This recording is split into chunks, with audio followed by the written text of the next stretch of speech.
Dozax juda dahshatli joy bo'lib,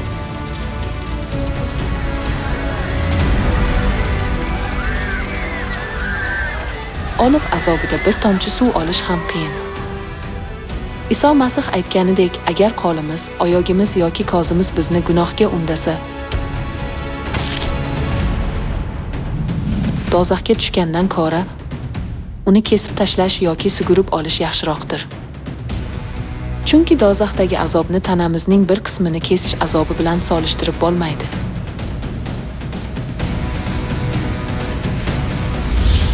Dozaxning qurti ham o'lmaydi, olovi ham o'chmaydi.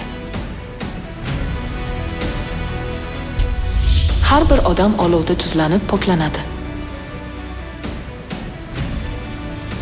Dozax azobi nihoyatda og'riqli bo'lsa-da, biz o'zimiz ola olmaymiz.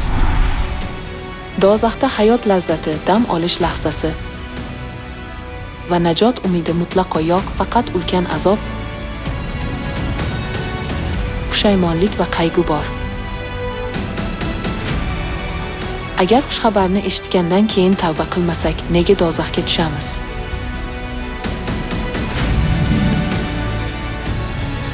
Bu yerda tugilishimizdan avval biz osmonda farishtalar edik. Biroq biz osmonda gunoh qildik va dozaxga tushish jazosini oldik. Shunday qilib biz yerda ruhiy qamoqxonada tugilib, vaqtincha shu yerda yashayapmiz.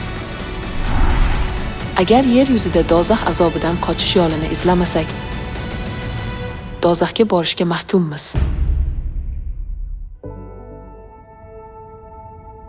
Oh, men sho'rlik odam. O'lim soyasi ostidagi bu ahvolimdan kim meni qutqarar ekan?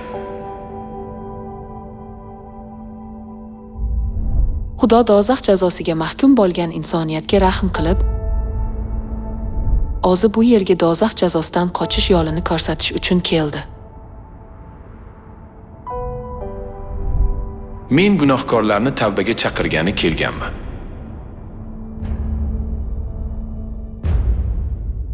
Olimga olib boradigan gunohlarimizni kechirish va bizni dozax azobidan qutqarish uchun Xudo gunohkor insoniyat uchun to'lov sifatida o'z tanasi va qonini berdi.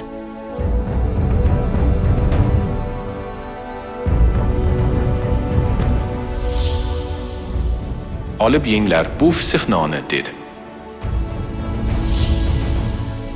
Bu fisq sharobi Xudoning ahdini bildiradi. Bu ahd ko'plarning gunohini yuvish uchun to'kiladigan qonim evaziga kuchga kiradi. Yangi ahd fisq bayramiga rioya qilganimizda gunohlarimiz kechiriladi va dozax azobidan qutqarilamiz. Va shuningdek, biz abadiy hayotga ega bo'lib, jannatga qaytishimiz mumkin. Mening tanamni yegan va qonimni ichgan odam esa abadiy hayotga egadir. Men uni oxiratda tiriltiraman. Biroq agar biz fisq bayrami orqali gunohlarning kechirilishi va abadiy hayotni qabul qiling degan xabarni rad etsak, jannatda qilgan gunohlarimiz kechirilmaydi va biz taqdirimizga muvofiq dozax azobini olishimiz kerak. Men azob chekmasimdan avval bu fisq taomini sizlar bilan birga yeyishni juda ham orzu qilgandim. Iltimos, gunohlarning kechirilishi uchun Xudoning belgisi bo'lgan yangi ahd fisq bayramini saqlang va jannatga qayting.